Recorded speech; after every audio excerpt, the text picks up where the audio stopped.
Bapak Ibu Saudara yang dikasihi Tuhan.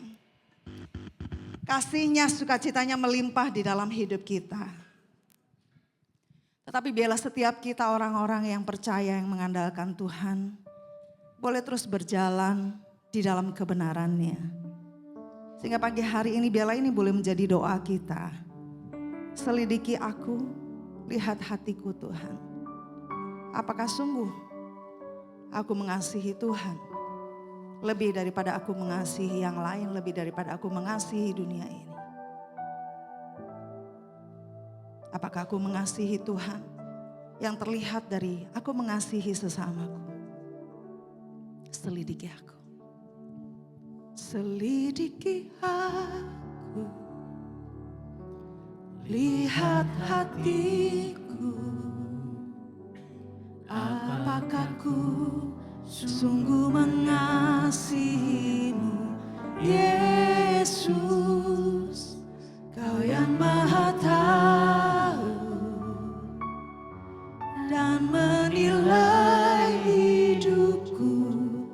Tak ada yang tersembunyi bagi. Sekali lagi katakan, selidiki aku, lihat hatiku. Apakah ku sungguh mengasihimu, Yesus, Kau yang Maha Tahu dan menilai hidupku. Tak ada yang tersembunyi bagimu. Telah kulihat kebaikanmu yang tak pernah habis di hidupku. Ku berjuang sampai akhirnya Kau dapati aku tetap setia. Telah kulihat kebaikanmu yang tak pernah habis. Ku berjuang sampai akhirnya Kau dapati aku tetap setia. Selidikilah hati kami Tuhan. Selidiki aku, lihat hatiku. Apakah ku sungguh mengasihimu, Yesus, Kau yang Maha Tahu dan menilai hidupku. Tak ada yang tersembunyi bagimu. Mari bersama kita bangkit berdiri. Kami telah melihat kebaikan-Mu Tuhan yang tak pernah habis di hidupku.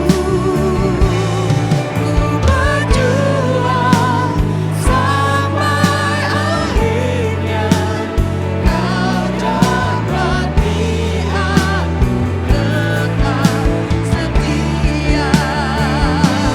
Telah kulihat kebaikan-Mu yang tak pernah habis di hidupku.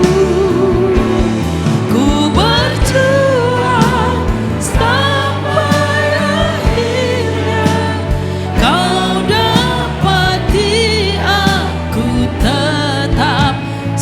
Kau dapati, Kau dapati aku tetap. Sungguh Kau dapati, Kau dapati aku tetap setia. Mari kita berikan tepuk tangan yang meriah bagi Tuhan Yesus. Haleluya. Terima kasih Bapakku yang baik, di dalam nama Tuhan Yesus Kristus. Bersyukur untuk hari yang penuh berkat. Hari yang Tuhan sediakan bagi kami ada di dalamnya. Dan Engkau membawa kami ke tempat ini. Kehadirat-Mu, persekutuan yang terus Engkau pulihkan sehingga kami terus semakin melekat pada Tuhan. Terima kasih Bapa untuk setiap pujian penyembahan yang Tuhan taruh di hati kami, keluar dari mulut bibir lidah kami. Dan kami percaya Tuhan menyambut pujian penyembahan kami, menyenangkan hati-Mu. Hidup yang kami bawa di mezbah-Mu pada pagi hari ini, biarlah juga boleh menjadi dupa yang menyenangkan hati Tuhan. Ya Bapa, terima kasih buat kehadiran-Mu.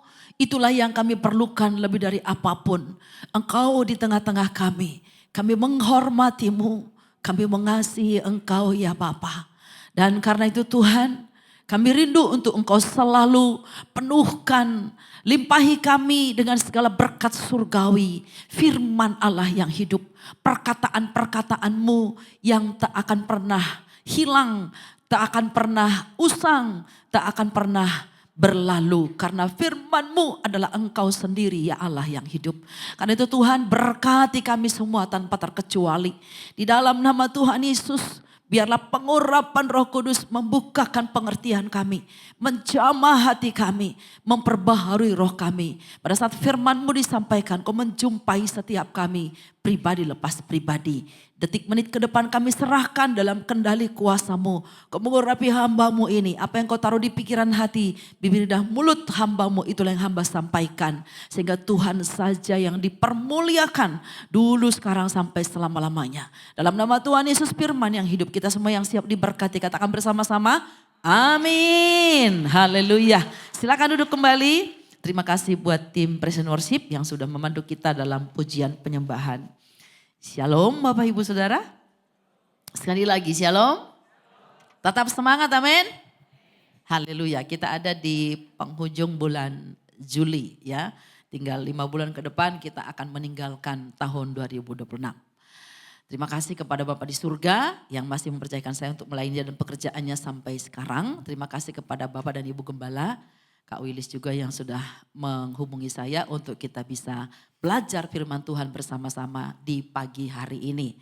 Bapak Ibu Saudara dikasih Tuhan, tema yang kita mau belajar bersama-sama adalah hikmat dalam konflik. Saya percaya sekian tahun umur kita tidak ada seorang pun yang berani berkata, oh saya belum pernah konflik sama siapapun. Kayaknya si ini manusia ajaib ya saudara ya. Sebab anak begitu lahir pun dia sudah konflik dengan alam yang baru. Makanya dia nangis ya. Jadi apakah sesuatu yang wajar konflik itu? Ya kita akan belajar bersama-sama. Nah kita mau lihat dulu menurut Kamus Besar Bahasa Indonesia konflik itu apa sih? Banyak banget loh pengertiannya. Arti konflik ya. Boleh di slide berikutnya.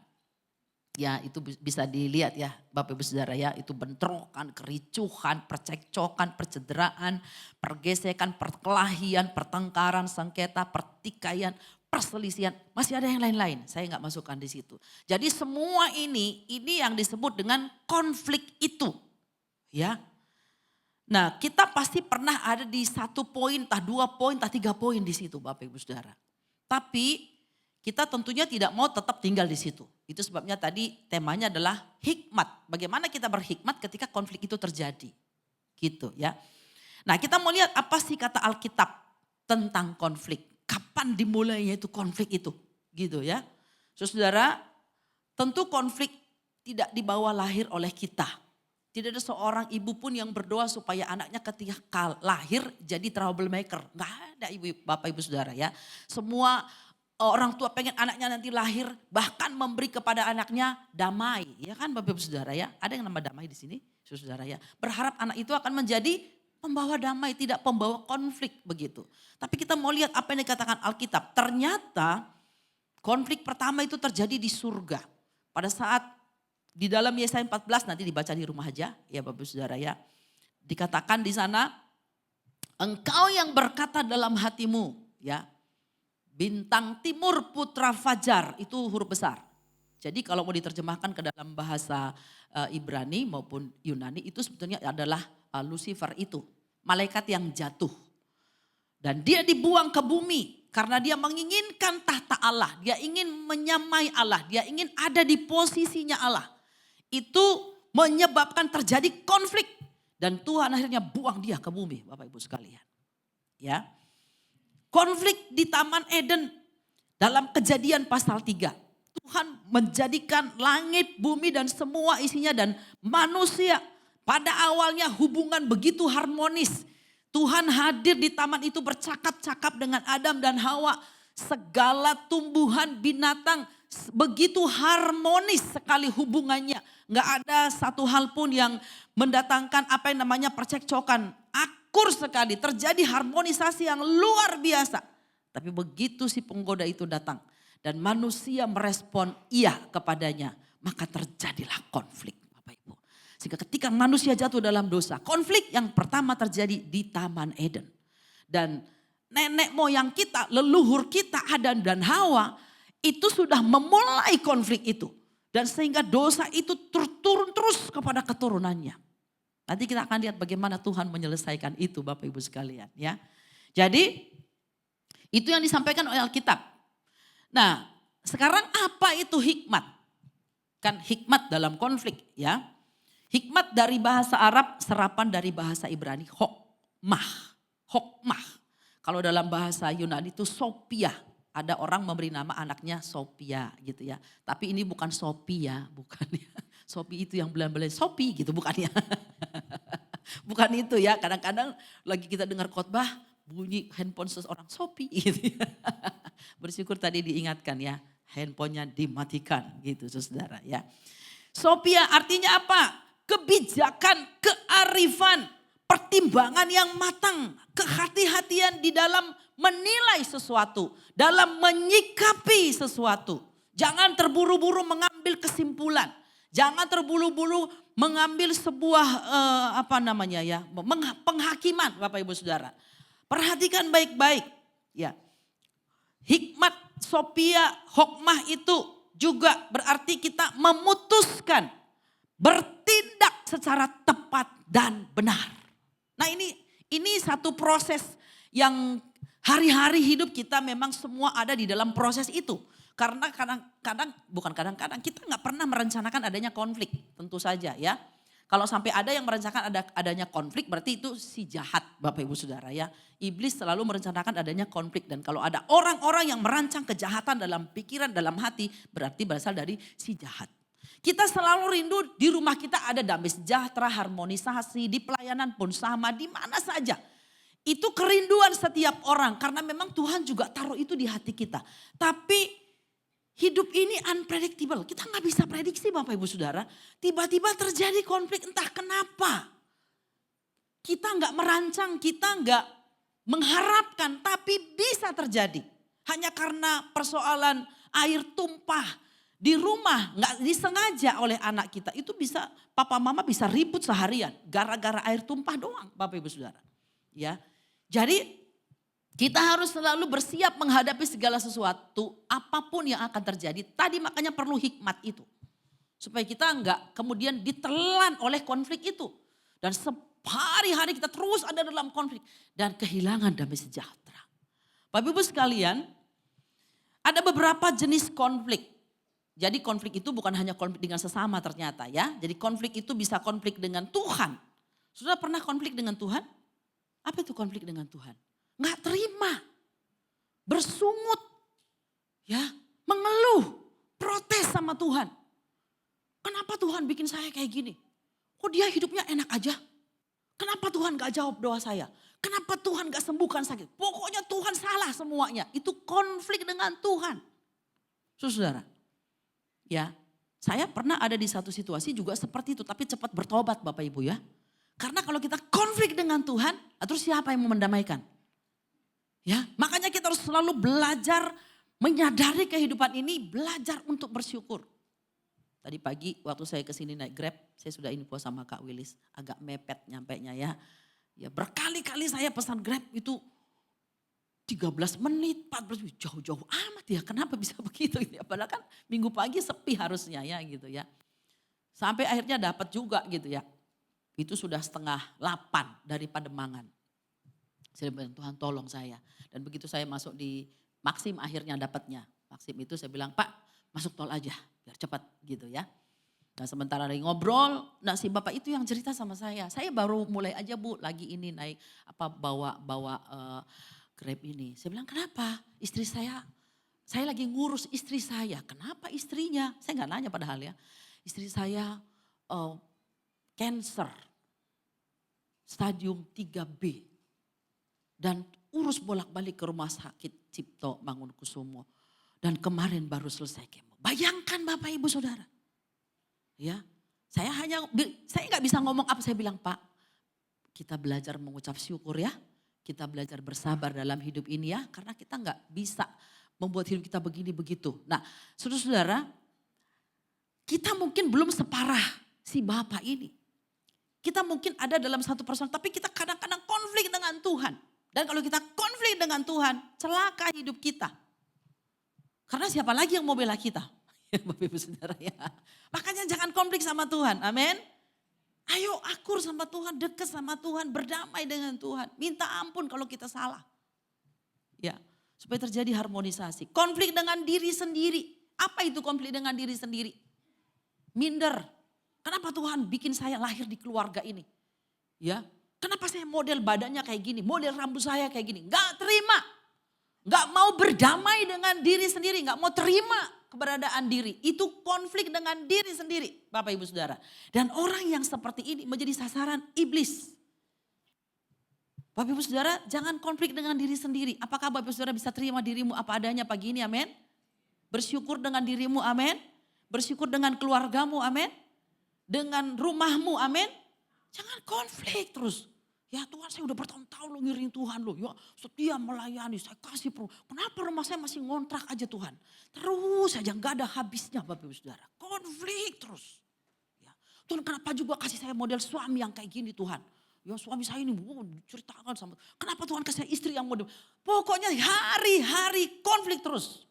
Gak bisa terima keberadaan yang Tuhan berikan pada dirinya sendiri. Saudara ya, konflik dengan orang-orang terdekat terutama karena kita selalu ada bersama dengan mereka. Ya suami, istri, orang tua, anak, menantu. Konflik komunitas, kalau kita ada dalam komunitas, kita bekerja, kita pelayanan, kita ada di komsel, pastilah 10 orang, 10 kepala, 10 karakter, 10 kemauan Bapak Ibu Saudara. Dan ini bagaimana mau dipersatukan, pasti ada konflik-konflik di situ. Tapi asal kita tahu, harusnya bahwa konflik itu sesuatu yang wajar. Tapi yang pasti jangan kita yang menjadi pembawa konflik. Konflik sosial. Nah Indonesia hari-hari juga konflik terus kan. Bapak Saudara kalau nonton TV, sampai rasanya kita mau muntah-muntah dengerin itu terus yang dibahas ya. Gak ada topik lain. Padahal masyarakat Indonesia di berbagai tempat itu begitu menderita Bapak Ibu sekalian. Konflik dan banyak lagi konflik-konflik yang lainnya. Kita kembali ke Alkitab dalam Galatia 5, 19-20 dan Yakobus 4 ayat 1 sampai dengan ayat yang kedua. Apa sih penyebab konflik? Kenapa terjadi konflik? Tadi dari dosa iya, tapi sekarang ini dalam kehidupan kita maksud saya. Kita mau baca bersama-sama dari Galatia pasal 5 ayat 19 ini sampai 21 ya. Demikian firman Tuhan. Perbuatan daging telah nyata, yaitu percabulan, kecemaran, hawa nafsu, penyembahan berhala, sihir, perseteruan, perselisihan, iri hati, amarah, kepentingan diri sendiri, percideraan, roh pemecah, kedengkian, kemabukan, pesta pora dan sebagainya. Terhadap semuanya itu kuperingatkan kamu seperti yang telah kubuat dahulu bahwa barang siapa melakukan hal-hal yang demikian, ia tidak akan mendapat bagian dalam kerajaan Allah. Bapak Ibu Saudara, penyebab konflik di dalam kitab Yakobus 4 ayat 1 sampai 2. Dari manakah datangnya sengketa dan pertengkaran di antara kamu? Bukankah datangnya dari hawa nafsumu yang saling berjuang dalam tubuhmu. Kamu mengingini sesuatu, tetapi kamu tidak memperolehnya, lalu kamu membunuh. Kamu iri hati, tetapi kamu tidak mencapai tujuanmu. Lalu kamu bertengkar dan kamu berkelahi. Kamu tidak memperoleh apa-apa karena kamu tidak berdoa. Jadi penyebab terjadinya konflik di kehidupan sehari-hari kita sekarang sudah tidak ada di Taman Eden Bapak Ibu Saudara. Itu adalah leluhur kita sudah lewat. Tapi kita ada di rumah kita, ada di pekerjaan kita, ada di masyarakat kita, ada di gereja kita GBI Jelambar Timur. Kenapa terjadi konflik, perseteruan, pertentangan, pertengkaran, perkelahian? Ya, itu datangnya dari kita hidup dalam keinginan daging, hawa nafsu, keinginan-keinginan kita yang kita mau supaya semua orang bisa mengerti dan bisa mengabulkan keinginan itu. Nah itu penyebab terjadi sebetulnya dari dalam diri sendiri Bapak Ibu Saudara ya. Bukan faktor luar. Faktor luar mau kuat menggoda kita bagaimanapun, kalau kita nggak tergoda nggak terjadi konflik. Contoh bapak-bapak kalau di jalan raya bawa motor atau bawa mobil, ya kita lagi nyanyi-nyanyi ada musik di mobil itu ya kan ya. Sukacita dalam Tuhan, zet disalib di depan. Gitu ya. Itu kan godaan gitu ya. Ini mau ngajak konflik ini. Nah kalau kita tetap di dalam diri kita nggak ada keinginan untuk marah, nggak ada hawa nafsu untuk membalas, kita akan tetap tenang. Kita nggak akan tergoda untuk konflik Bapak Ibu Saudara. Tapi kalau lupa semuanya itu, ya di gereja shalom lah ya. Tapi kalau di luar shalom loh gitu ya. Kita langsung buka pintu, gitu ya. Lupa. Terjadilah konflik itu gitu. Karena keinginan hawa nafsu tadi di dalam diri sendiri. Nah ini kita harus paham. Alkitab menasihatkan kepada kita. Ada banyak hal yang sedang berjuang dalam diri kita. Kedagingan kita yang begitu hebat di dalam sana. Banyak keinginan ini, keinginan itu. Dan ketika itu tidak terpenuhi, terjadilah apa yang namanya konflik. Istri mengharapkan suami seperti apa, kenyataannya seperti apa gitu ya. Suami mengharapkan istri bagaimana, istri ternyata seperti apa. Terjadi konflik. Istri berpikir kenapa ya suami saya itu gak ngerti-ngerti ya. Udah berapa tahun menikah. Kok gak ngerti ya. Ya si suami mah santai-santai aja. Karena dia pikir semua baik-baik. Lalu kemudian istri berkata, papa lupa ya. Lupa apa? Papa kan pernah ngomong begini. Kapan?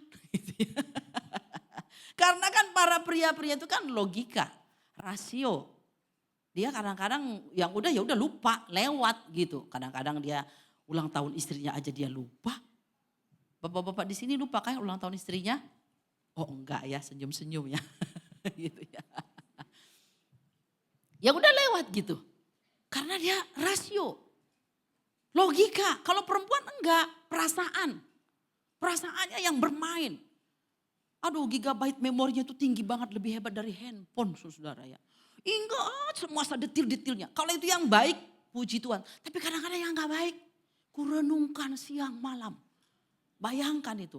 Dan di hati suami udah beres. Di hati istri belum tentu beres loh. Masih berkecamuk di dalam sana. Jadi harusnya bagaimana ini? Ya itu keinginan-keinginanmu, hawa nafsumu, kehidupan dalam daging itu yang membuat seperti itu. Sehingga kita terus kadang-kadang diperbudak oleh rasa konflik itu Bapak Ibu. Ya.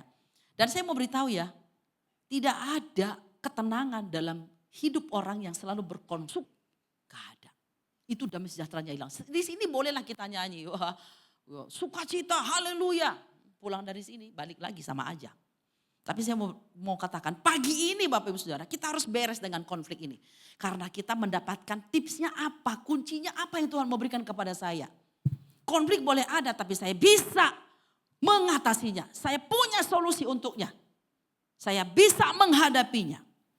Hikmat di dalam konflik itu yang bisa kita lakukan yang pertama adalah ada 4 poin. Yang pertama adalah baca sama-sama datang pada Tuhan. Datanglah kepada Tuhan di dalam 2 Tawarikh 1 ayat 10. Ini doa Salomo. Berilah sekarang kepadaku hikmat dan pengertian, supaya aku dapat keluar dan masuk sebagai pemimpin bangsa ini. Sebab siapakah yang dapat menghakimi umatmu yang besar ini? Yakobus 1:5 berkata, tetapi apabila di antara kamu ada yang kekurangan hikmat, hendaklah ia memintanya kepada Allah yang memberikan kepada semua orang dengan murah hati dan dengan tidak membangkit-bangkit, maka hal itu akan diberikan kepadanya. Bapak Ibu Saudara sekalian, Salomo menyadari betul dia tidak sehebat ayahnya Daud. Ya, dia tidak seberpengalaman ayahnya Daud. Jadi dia menyadari tugas ini besar. Memimpin sekian juta orang itu tidak gampang. Makanya hal pertama yang dilakukannya pada saat dia menerima tongkat estafet kepemimpinan adalah datang kepada Tuhan. Dia tidak membenahi ABC dulu. Dia bereskan dulu hubungannya dengan Tuhan, Bapak Ibu sekalian. Dia tidak minta nasihat ke sana, nasihat ke sini. Dia minta langsung nasihat dari Tuhan. Apakah dalam hidup kita memulai memulai hari pertama yang kita akan jalani, yang pertama prioritas kita adalah kita datang kepada Tuhan. Atau ketika kita tahu ada masalah, kita langsung cari orang. Kita langsung cerita sama orang, bukan kepada Tuhan. Ketika kita tahu ada konflik, kita langsung cari orang lain. Bergosip malah iya Bapak Ibu Saudara ya. Bukannya datang kepada Tuhan, cari Tuhan. Karena apa? Kita manusia begitu terbatas. Begitu banyak hal yang terselubung. Tadi kita menaikkan pujian, tak ada yang tersembunyi di hadapan Tuhan. Tuhan tahu segala sesuatu, bahkan niat yang timbul dalam pikiran, niat yang timbul dalam hati, Tuhan tahu semuanya. Even itu bukan dari diri kita, dari orang lain, saudara ya. Yang mungkin mau dipakai iblis untuk berkonflik dengan kita. Jadi gimana caranya? Mari kita datang kepada Tuhan seperti apa yang dilakukan oleh Salomo. Saudara, siapa yang bisa memimpin rumah tangga kita? Tentu suami. Tapi di atas itu ada Tuhan harusnya yang kita hadirkan di keluarga itu. Makanya Pak, untuk bisa menjalankan kehidupan keluargamu seperti yang Tuhan kehendaki, datanglah kepada Tuhan selalu. Prioritaskan Tuhan. Di hari bangun hari pertama langsung datang kepada Tuhan. Menutup hari pun kepada Tuhan. Bukan hanya datang di gereja seperti hari ini. Kalau ada masalah, ada apa, ajak istri berdoa, ajak anak-anak berdoa. Jangan langsung ribut, bertengkar. Sehingga malah bukannya jadi baik, malah bukannya jadi ada solusi, malah tambah rumit. Kenapa? Karena kita tidak mengutamakan Tuhan. Yakobus berkata, jika ada kekurangan hikmat, minta kepada Tuhan. Datang kepada Tuhan. Maka Tuhan akan memberikannya dan tidak mengungkit-ungkitnya. Tuhan adalah sumber segala hikmat. Dan dia yang akan membukakan segala rahasia. Dan di dalam dia selalu ada jalan keluar. Serumit apapun, sesulit apapun, sebuntu apapun. Di dalam Tuhan selalu ada jalan keluar. Amin Bapak Ibu Saudara. Ya, kadang-kadang gini, kita udah ngomong, ibu-ibu udah bicara sama suami. Udah supaya suami saya ngerti. Nggak ngerti-ngerti. Contohnya ya. Suami juga udah berusaha ngomong sama istri. Kok gak ngerti-ngerti ya istri saya ya? Atau orang tua ngomong sama anak-anak. Tapi tetap anak-anak begitu aja kelakuannya. Ini gimana ya? Caranya gimana ya? Alkitab berkata, bukan kuat, bukan gagah. Tapi rohku kata Tuhan. Segala pengalaman mungkin kita udah coba. Kita ikut seminar, kita ikut itu, kita baca buku, kita tonton YouTube. Kok gak mempan ya? Ya Bapak Ibu, karena di atas segala yang bisa menyelesaikan persoalan kita, konflik kita, hanya Tuhan. Sebab itu datang kepada Tuhan, jadikan dia prioritas pertama. Bukan ketika saudara sudah coba ini, coba itu, datang ke sini, datang ke situ, lalu gak ada persoalan, baru datang. Tuhan itu dijadikan sebagai alternatif terakhir. Salah Bapak Ibu Saudara, Tuhan bukan pelengkap. Tuhan yang pertama, yang terutama, yang maha tahu, yang bisa mengerjakan apa saja. Membalikkan keadaan sekalipun Tuhan itu bisa. Karena itu ku terhubung denganmu. melekat di hatimu Tuhan. Dan orang-orang yang selalu datang kepada Tuhan dalam segala hal, Tuhan akan berikan kepekaan. Bagaimana cara menyelesaikan masalah ini. Bahkan ketika saudara mentok dengan seseorang, udah berusaha untuk mau berdamai tapi kok gak mau. Kalau gak berdamai, tapi dia rekan. Dia dekat dengan kita, ini gimana caranya ya. Tuhan akan bikin dengan caranya sendiri. Yang penting kita merendahkan hati di hadapan Tuhan. Allah bisa membuat segala sesuatu di luar daripada pemikiranku dan cara-caraku. Kau selalu punya cara untuk menolongku. Selalu dia punya cara. Ya, anak saya yang kedua itu baru selesai sidang, saudara ya, di UBM sana. Jadi ketika dia sudah lagi sidang begitu, ya dia pulang. Saya bilang, lulus gak kok? Katanya perbaikan dulu mah baru lulus. Percaya sudah lulus, saya bilang begitu ya. Kamu perbaiki secepatnya. Lalu diperbaiki, dikasih waktu sekian hari mah. Oke. Lalu saya tanya setiap hari, udah selesai belum? Udah. Kirim ke dosen pengujinya. Terus dia bilang, dosen 1 udah approval mah. Yang kedua udah. Yang ketiga nih mah, boro-boro mah. Kayaknya dilihat juga enggak tuh skripsi saya. Saudara, konflik saudara ya. Sementara kan harus menunggu yudisium lalu sudah kan. Saya bilang jangan sampai kamu miss call, nanti kamu jadi tertinggal juga gitu ya. Terus gimana caranya? Coba lagi kamu reaktif rendah hati lah ya. Terus ya udah kamu doa puasa deh. Saudara ya. Udah doa puasa. Kamu lakukan bagian kamu. Nah waktu kami keluar kota langsung dia bilang, yeay sudah di-approval sama penguji 3-nya dan lulus. Saudara ya. Tuhan bilang, dari kemarin aja lo doa puasa gitu ya saudara ya. Kadang-kadang kita selalu berpikir cara ini, cara itu, pendekatan ini, pendekatan itu. Lupa, Tuhan itu pengendali di atas segalanya. Dia yang menetapkan, menentukan segala sesuatu. Jadi mari datang kepada Tuhan. Ketika kita sedang menghadapi konflik yang rasanya kok enggak terselesaikan dengan cara apapun. Di dalam Tuhan selalu ada cara. Itu yang pertama Bapak Ibu Saudara sekalian. Ya. Dibangun di pagi hari, saya selalu berkata Tuhan hari ini saya mau menjalani segala kegiatan saya ini dan itu dan banyak yang harus saya selesaikan. Saya mohon hikmat daripada Engkau. Beri saya hikmat Tuhan. Menghadapi murid, menghadapi suami, menghadapi anak.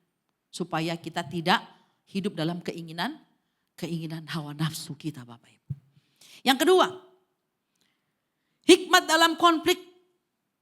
Apa yang Tuhan mau berikan kepada kita? Hikmat seperti apa ketika kita sedang menghadapi konflik? Tuhan mau ajarkan kepada kita analisa akar masalahnya apa.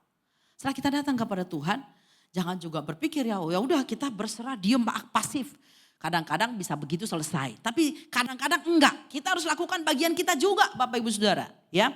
Amsal 27 ayat 5 lebih baik teguran yang nyata-nyata daripada kasih yang tersembunyi. Waktu kita menganalisa akar masalah bukan kita mengungkit-ungkit kesalahan. Bukan. Biar tahu nih kronologinya kenapa.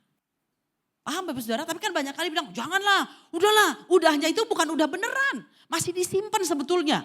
Masih konflik perasaan sebetulnya. Itu gak selesai sebetulnya. Jadi alangkah baiknya kita, makanya kan di dalam SPY ya dulu scam ya. Keterbukaan adalah awal pemulihan. Jadi bicara secara jujur. Mungkin waktu bicara itu ada emosinya juga, ada nangisnya juga, ada tapi gak apa-apa. Ketemu loh akar masalahnya kenapa sebetulnya. Gitu. Di Amsal 28 ayat 13, siapa yang menyembunyikan pelanggarannya tidak akan beruntung. Tetapi siapa yang mengakuinya dan meninggalkannya akan disayangi. Pada waktu kita mencari akar masalah, kalau memang kesalahannya itu ada pada kita, belajar rendah hati, minta maaf dan terimalah konsekuensinya. Gak apa-apa Bapak Ibu Saudara. Tapi seringkali kan gak begitu. Egonya yang bertahan, keakuannya yang bertahan. Gak mau yang namanya kalau itu adalah perbuatan salah saya. Gara-gara dia juga sih. Jadi terus saling tuding, gak selesai-selesai. Ya, jangan takut menganalisa akar masalah. Bukan kita mau mengungkit, tapi supaya ketemu. Oh di sini missnya. Ayo kita perbaiki. Ayo kita selesaikan. Ya. Kalau anak kita di rumah ada konflik dengan orang tua. Jangan diem-dieman. Diem-dieman itu gak menyelesaikan masalah Bapak Ibu Saudara. Ya. Orang tua mau terapi anak didiemin. Anak juga gak mau kalah. Mama papa doang yang bisa, gue juga mau diem. Ini gak selesai. Terus akan konflik batin, konflik perasaan. Dan apa enaknya hidup kayak gitu. Ya, orang tua yang harus bijak, mari kita ngobrol, mari kita bicarakan secara tuntas supaya selesai. Ini apa sebetulnya? Anak saya yang pertama perempuan. Perempuan itu kan bermain perasaan ya, saya udah bilang ya Saudara ya. Kalau 2 anak saya laki itu mah pokoknya ya udah maaf gitu. Ya perempuan ini agak pendiam, introvert. Jadi kadang-kadang dia tiba-tiba diem, tiba-tiba nangis. Kenapa Cici? Ada apa? What's wrong with you? Gitu ya. Jadi apa yang kita lakukan? Selalu kita mengadakan mesbah keluarga setiap malam. Sebelum tidur kita harus mesbah keluarga. Kumpul semua duduk di sini, taruh handphone. Mulailah kita ngobrol. Ya, kalau anak saya perempuan udah mulai diam, kita mulai bilang, coba bicara, ada yang bisa dibantu? Apakah mama yang salah, papa yang salah, atau adikmu berdua ini yang salah? Bicaralah. Diam aja. Ayo Cici bicaralah supaya selesai. Jadi kita doa dengan enak lalu kita bisa tidur dengan sejahtera. Gitu ya.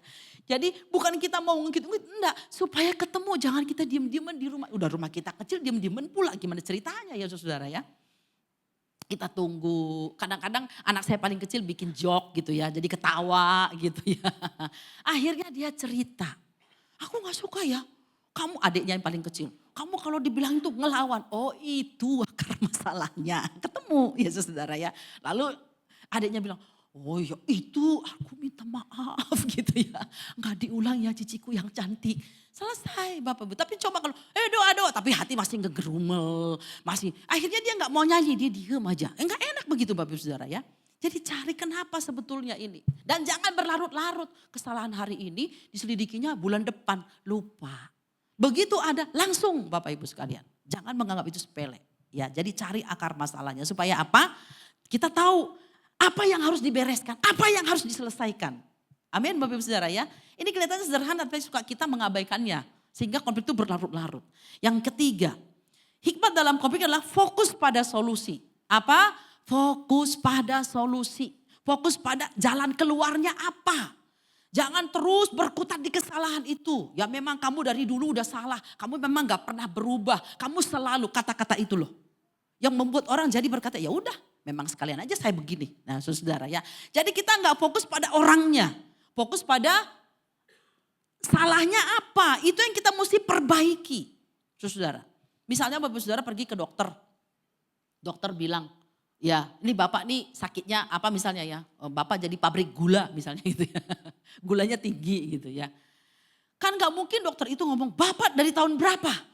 Makan gula banyak-banyak. Enggak mungkin diusut ke belakang. Enggak. Udah tahu akar masalahnya. Oh ini makanannya loh yang harus diatur. Solusinya adalah makanan gak boleh sembarangan. Itu solusinya. Jaga pola hidup, jaga pola tidur. Itu solusi. Nah sekarang kalau kita punya masalah di rumah apapun itu.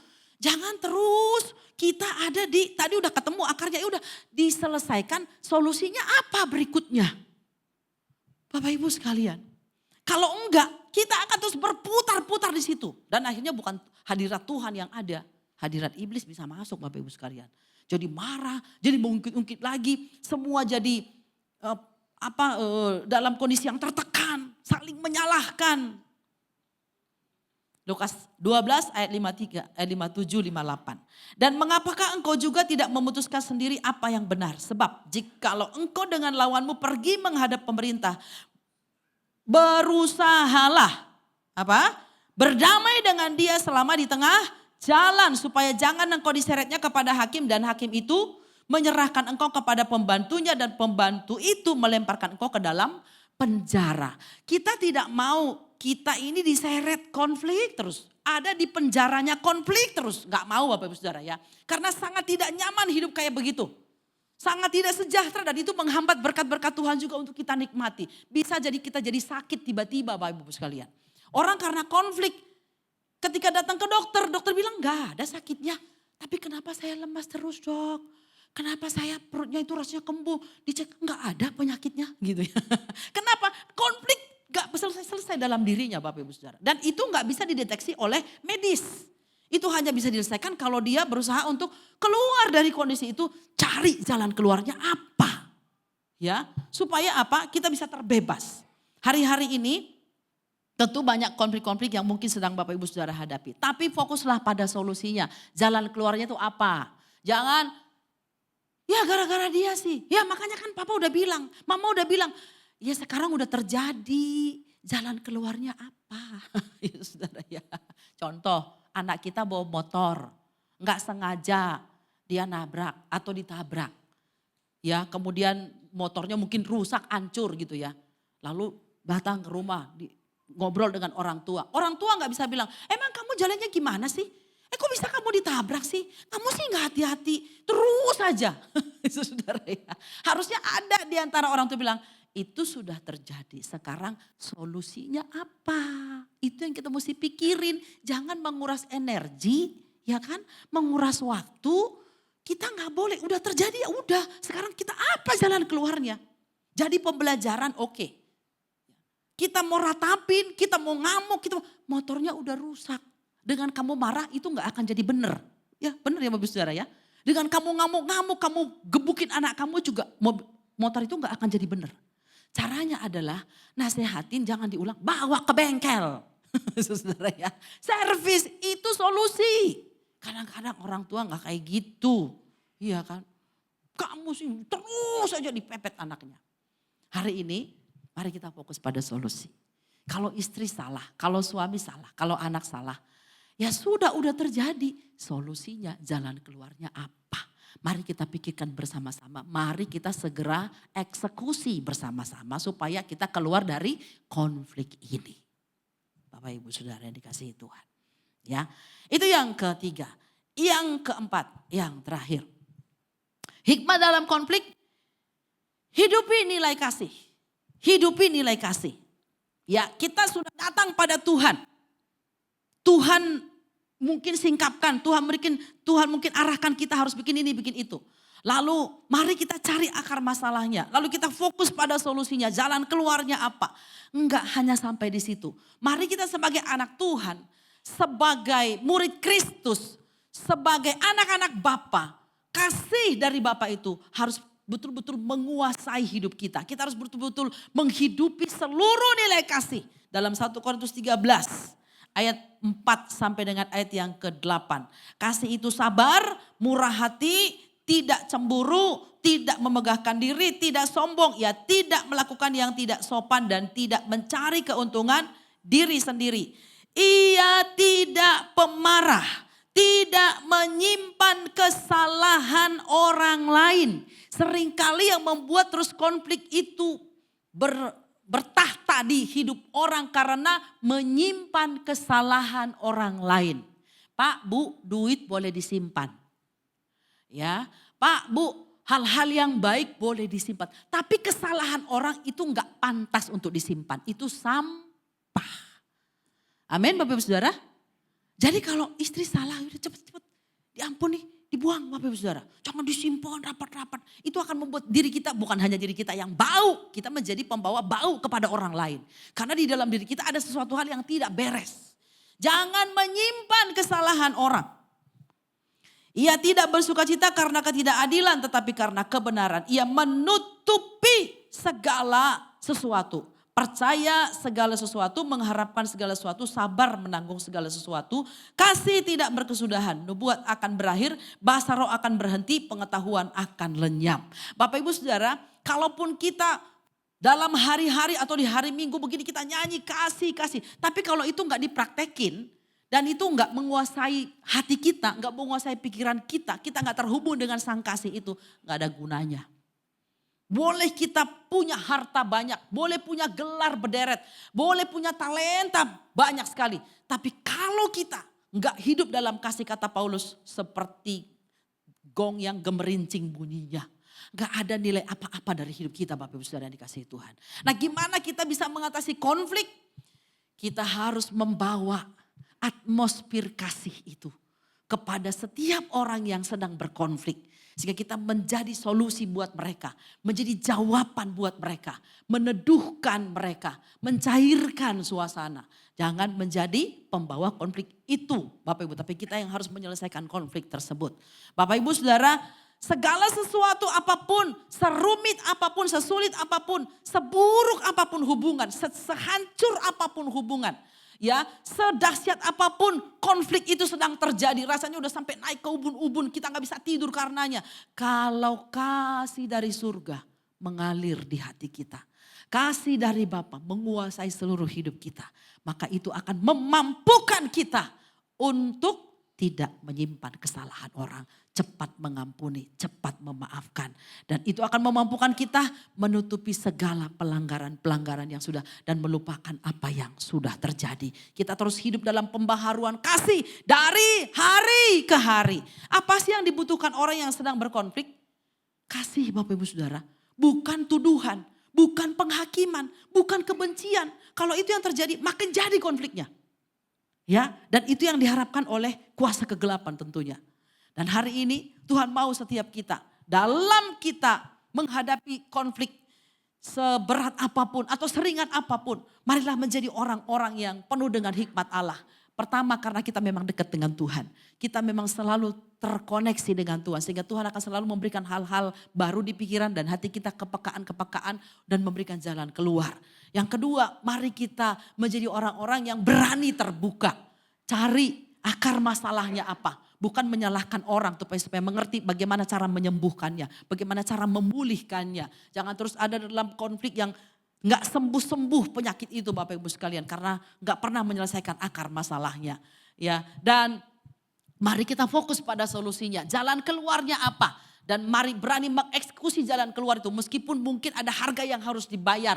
Ya, ada resiko yang harus kita tanggung. Tidak apa-apa. Yang kita bisa keluar dari konflik ini. Dan belajarlah selalu menghidupi nilai-nilai kasih. Di 24 jam hidup kita setiap hari. Di mana saja pun kita berada. Kasih itu akan terbukti dari perkataan kita. Dari postur tubuh kita juga. Ya, dari mimik wajah kita. Orang itu kalau penuh dengan kebencian Bapak Ibu. Nggak perlu dia ngomong, dari sorot matanya kita tahu dia benci sama kita. Benar Bapak Ibu Saudara? Ya, dari body language-nya kita tahu dia nggak suka sama kita. Tapi kalau orang penuh dengan kasih, kita tahu kita diterima, kita disambut, kita diampuni, kita dimaafkan, kita diberikan kesempatan. Seperti Tuhan memberikan kepada kita kesempatan kedua, kesempatan ketiga. Dia menerima kita walaupun seringkali kita berkonflik dengannya. Tapi waktu kita datang merendahkan hati di hadapan Tuhan, dia menyambut kita, menyayang kita, memeluk kita dan menjadikan kita sebagai anak-anak kesayangannya senantiasa. Ayat terakhir, Matius 5 ayat 9. Kita boleh berdiri bersama-sama. Kita akan baca ayat ini. Kita baca dengan suara yang keras. Matius 5 ayat 9 dalam hitungan ketiga.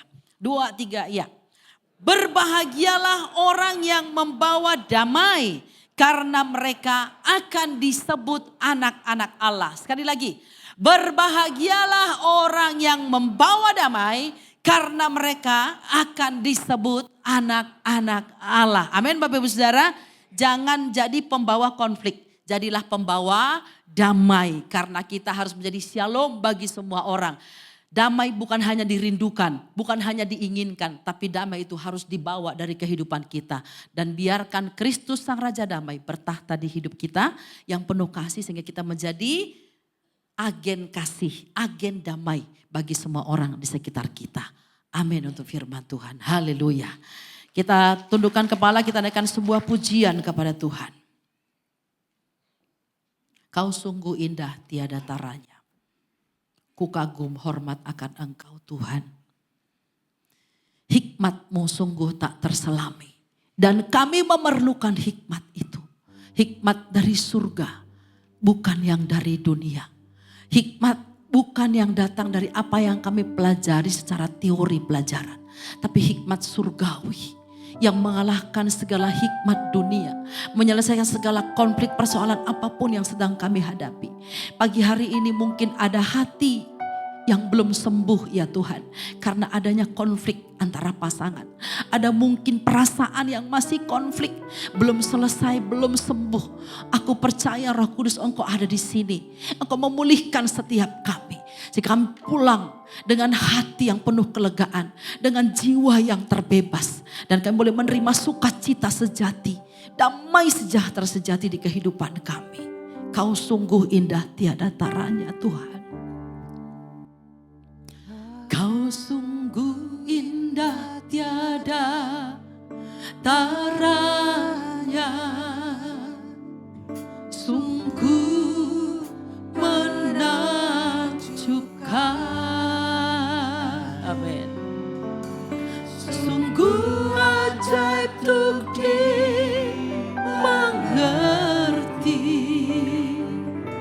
lebih dari semua yang ada. Hikmat-Mu tiada terselami. Amin, haleluya. Kasih-Mu dalam tak terduga. Kau sungguh indah tiada taranya, mulia dan berkuasa. Ku kagum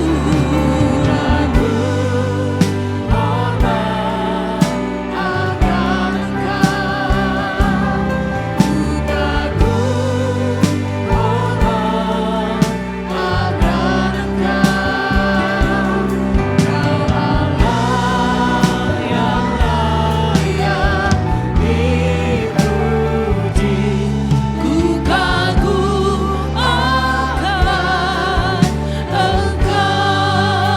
Kau sungguh indah tiada taranya ya Tuhan, haleluya. Kau sungguh indah tiada taranya, sungguh menakjubkan. Sungguh ajaib untuk dimengerti, lebih dari semua yang ada.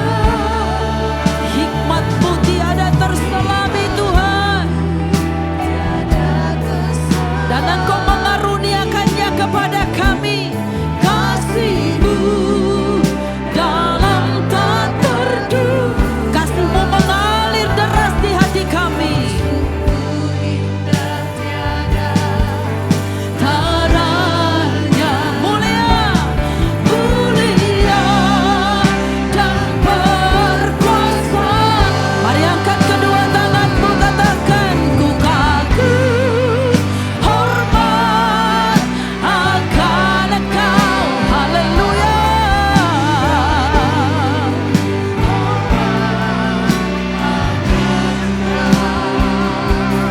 Kau Allah yang layak dipuji.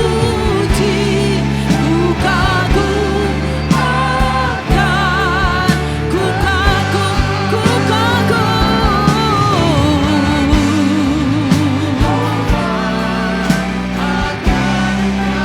Haleluya. Amin, amin. Kau Allah yang layak dipuji. Ku kagum akan. Kau Allah yang layak dipuji. Kau Allah yang layak dipuji. Ku kagum akan. Sekali lagi, hanya Kau Allah yang layak. Kau Allah yang layak dipuji. Ku kagum akan Engkau. Mari sembah, mari sembah. Haleluya, haleluya. Sementara kami menyembah Engkau, Engkau sembuhkan hati yang luka Tuhan. Engkau sembuhkan perasaan yang terluka, jiwa yang terluka. Oh haleluya, Roh Kudus Engkau bekerja di tengah-tengah kami saat ini. Pulihkan setiap hubungan yang rusak. Pulihkan setiap hubungan yang retak. Dalam nama Yesus Kristus, kasih-Mu mengalir kuat di tengah-tengah kami. Oh glory, di hadirat-Mu ada kesembuhan Tuhan. Di hadirat-Mu ada pemulihan. Haleluya. Allah yang hikmatnya tak terselami. Kasih-Mu, kasih-Mu ajaib, memulihkan setiap hati dan jiwa. Haleluya. Glory, glory. Dalam masyarakat pakana basekena dalam masyikaramu. Ya dalam motokore besekara masyata kala masyikaramu. Roh Kudus Engkau bekerja, Roh Kudus Engkau bekerja. Dalam nama Tuhan Yesus, beri hatimu dipulihkan, beri jiwamu dipulihkan, beri hidupmu, beri hubunganmu dipulihkan Tuhan. Ampuni yang bersalah, ampuni dalam nama Yesus. Akui juga kesalahanmu di hadapan Tuhan. Ebodorola masata kaya rabasekena ya dalam mose. Haleluya, haleluya. Terima kasih Bapakku.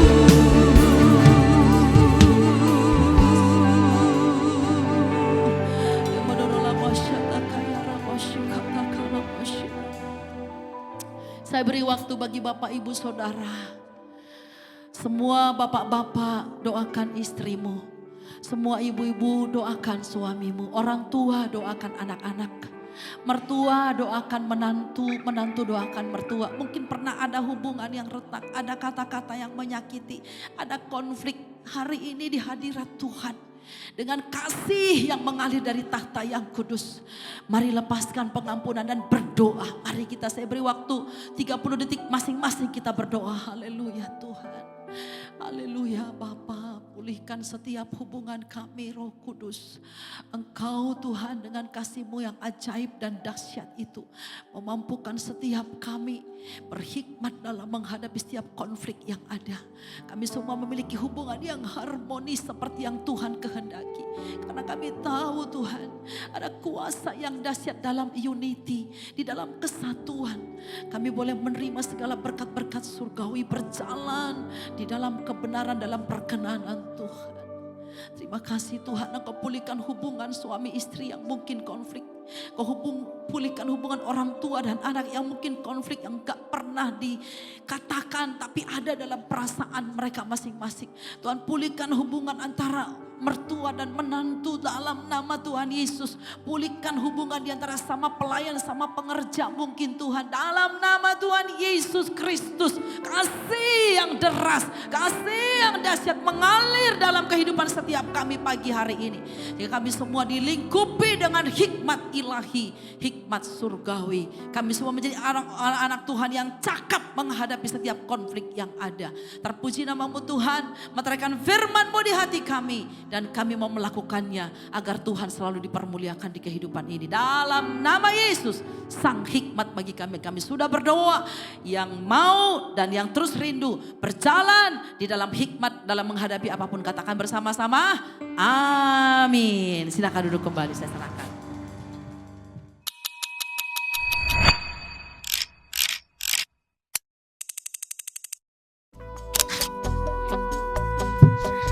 Shalom, kiranya firman Tuhan terus menerangi hati kita dan menjadikan kita semakin serupa dengan Kristus. Mari kita simak informasi untuk minggu ini. Siang ini pukul 12.30, Teen Sunday Service akan bersama-sama belajar. Dilanjutkan pada hari Rabu, mengundang seluruh wanita untuk hadir di dalam ibadah WBI pada pukul 5 sore. Dan kali ini spesial nonton bareng. Jangan lewatkan ibadah doa pada hari Kamis pukul 5 sore di Gedung 52 lantai 2. Pada tanggal 1 Agustus hari Sabtu pukul 5.30 pagi kembali kita bersama-sama mengambil bagian di dalam morning prayer.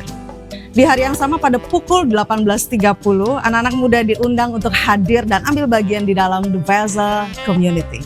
Hari Minggu 2 Agustus 2026 pukul 8 pagi, ibadah raya akan dilayani oleh Bapak Johannes Sandijaya dan ibadah akan disertai dengan perjamuan kudus. Pada pukul 10 pagi, ibadah anak-anak akan belajar tentang be kind to others. Dan pada pukul 12.30 di lantai 2, Teen Sunday Service akan bersama-sama belajar. Demikian informasi untuk minggu ini, terus terkoneksi dengan Tuhan. Tuhan Yesus memberkati.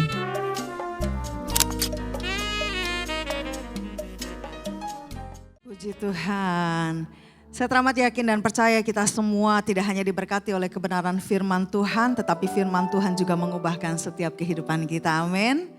Kami mengucapkan terima kasih kepada Ibu Bertina yang telah melayani kebenaran firman Tuhan pada pagi hari ini. Tuhan Yesus memberkati Ibu dan keluarga dan juga di dalam pelayanan. Baik Bapak Ibu Saudaraku yang dikasihi Tuhan, saya juga mau menyambut Bapak Ibu yang mungkin baru pertama kali hadir di GBI Jelambar Timur. Saya ucapkan selamat datang di keluarga besar GBI Jelambar Timur. Dan jikalau belum memiliki gereja yang tetap, kami mengundang untuk beribadah di hari Minggu pukul 8 pagi. Dan saat ini ada sekali lagi saya mau mengingatkan di hari Sabtu tanggal 1 Agustus jam setengah 6 pagi ya. Mari kita bersama-sama ambil bagian di dalam doa pagi. Ya khususnya juga untuk pelayan-pelayan Tuhan dihimbau untuk ambil bagian di dalam doa pagi Sabtu 1 Agustus jam setengah 6 pagi. Dan anak-anak muda silakan hadir di Vessel Youth Community, follower or disciple jam setengah 7 malam. Jam 6 apa setengah 7 ya? Jam setengah 7 ya. Jadi anak-anak muda silakan hadir, ini komunitas yang membangun, komunitas yang positif. Untuk kita juga bisa saling terkoneksi dan bisa menjadi berkat dimanapun kita berada. Dan saat ini kita akan memberikan persembahan syukur kita kepada Tuhan. Bagi Bapak Ibu yang mengikuti ibadah secara online dapat memberikan persembahan melalui scan barcode ataupun transfer yang tertera di layar Bapak Ibu. Mari kita persiapkan persembahan yang terbaik buat Tuhan, kita berdoa. Kami bersyukur Engkau sungguh baik dalam hidup kami, pemeliharaan Allah sempurna dan hari ini kami membawa korban persembahan kami. Biarlah Allah menguduskan, kami memberi dengan hati yang penuh dengan ucapan syukur dan sukacita. Kami memberi dengan kerelaan kami. Dan kami rindu Tuhan dari apa, bahkan dari semua yang Tuhan sudah beri dalam hidup kami. Ajar kami memberi yang terbaik bagi Tuhan. Di dalam nama Tuhan Yesus, kami siap memberi dengan ucapan syukur. Haleluya. Amin. Selamat memberi yang terbaik buat Tuhan.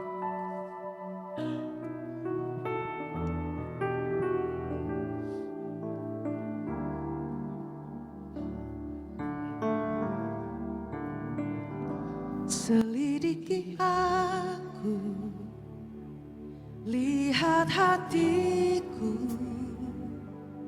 apakah ku sungguh mengasihimu, Yesus, Kau yang Maha Tahu dan menilai hidupku, tak ada yang tersembunyi bagimu. Selidiki aku, lihat hatiku, apakah ku sungguh mengasihimu, Yesus, Kau yang Maha Tahu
Hari ini kami datang dan menerima kembali kasih dan anugerah Tuhan. Hati kami limpah dengan kasih-Mu Tuhan. Biarlah hati kami terbuka dengan hujannya, derasnya kasih Allah yang dicurahkan atas kehidupan kami. Sehingga kami mampu untuk mengasihi Tuhan lebih lagi dengan ketaatan. Untuk kami mampu mengasihi sesama kami seperti yang Kau kehendaki. Biarlah kami boleh belajar kebenaran firman Tuhan tidak hanya sekedar menjadi informasi di dalam hidup kami. Tetapi ini menjadi sebuah kebenaran yang memerdekakan kami. Kebenaran yang kami hidupi. Yang di dalamnya kami memperoleh berkat. Dan pada pagi hari ini, biarlah firman-Mu Tuhan boleh tertanam, berakar kuat, bertumbuh dan berbuah lebat. Kami memberkati Ibu Bertina yang telah melayani kami. Berkat Allah, pengurapan, tuntunan, hikmat Tuhan. Engkau curahkan di dalam kehidupannya, di dalam keluarga, pelayanan, di dalam pekerjaannya. Biarlah melalui kehidupannya, nama Tuhan dipermuliakan dan banyak jiwa mengalami pemulihan dan datang kepada Tuhan. Kami berdoa buat setiap jemaat Tuhan yang datang hari ini ataupun bahkan yang ada di rumah. Biarlah berkat Allah tercurah buat setiap kami. Kami yang datang dengan kelemahan fisik, sakit penyakit. Kami berdoa di dalam nama Tuhan Yesus. Kami menerima kesembuhan, pemulihan. Kami yang berbeban berat. Kami telah meletakkan beban kami di bawah kaki Tuhan. Dan kami memperoleh kelegaan. Kami berdoa buat jemaat-Mu yang terbaring di rumah sakit Tuhan. Biarlah Allah melawat mereka, menghampiri mereka, memberikan mereka kekuatan. Dan juga memberikan mereka kesembuhan. Terima kasih. Biarlah hari-hari ke depan kami boleh melihat keluarga kami menjadi keluarga yang ilahi. Yang telah menerima pemulihan. Setiap hubungan-hubungan yang rusak sudah dipulihkan. Karena Tuhan telah terlebih dahulu menjadikan kami pembawa damai. Terima kasih Bapa. Kami sudah menerima berkat Tuhan. Dan pulang dari tempat ini, biarlah kami juga menjadi berkat dimanapun kami berada. Saat ini Bapak Ibu Saudara yang dikasihi Tuhan, arahkan hatimu dan angkat kedua tanganmu. Terimalah berkat daripada Tuhan. Tuhan mengasihi engkau dengan kasih yang tidak pernah gagal. Tuhan menerima engkau dengan kasih yang tanpa syarat. Tuhan memberkati pernikahanmu, keluargamu, pekerjaan, studimu, pelayananmu. Dan apapun yang engkau kerjakan dengan segenap hati seperti untuk Tuhan. Tuhan jadikan berhasil. Pulanglah dan jadilah berkat. Terimalah berkat dari Allah Bapa. Cinta kasih dari Tuhan Yesus Kristus. Persekutuan di dalam Roh Kudus. Menyertai, menguatkan kita.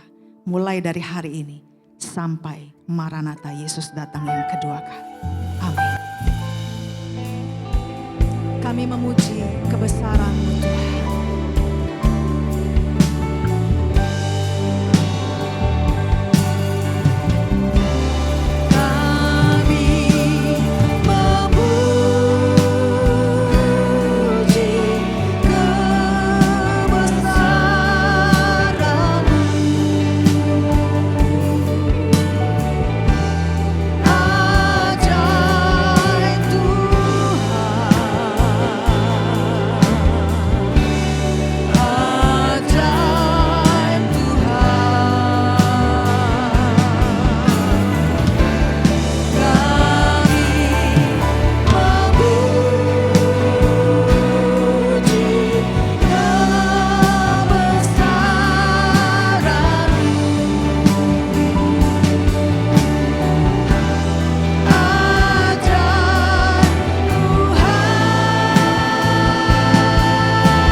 Yesus memberkati kita semua.